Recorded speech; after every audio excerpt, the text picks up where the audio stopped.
আপনাকে বলছি, মুসলমানদের মধ্যে মুহাম্মদ মুস্তাফা সাল্লাল্লাহু আলাইহি সাল্লামের জন্ম নিয়ে একটা বিতর্ক আছে।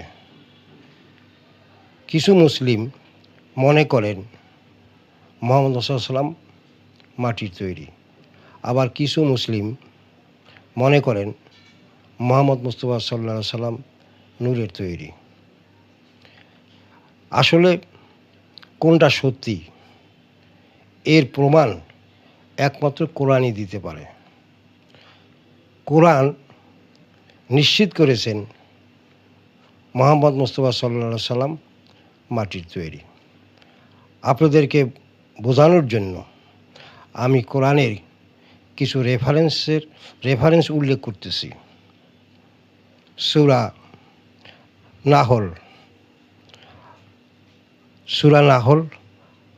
আয়াত 2, সূরা ফাতির আয়াত 32, সূরা বনী ইসরাইল আয়াত 93-94, সূরা ইব্রাহিম আয়াত 11, সূরা আল ইমরান 164, সূরা কাহাফ 110।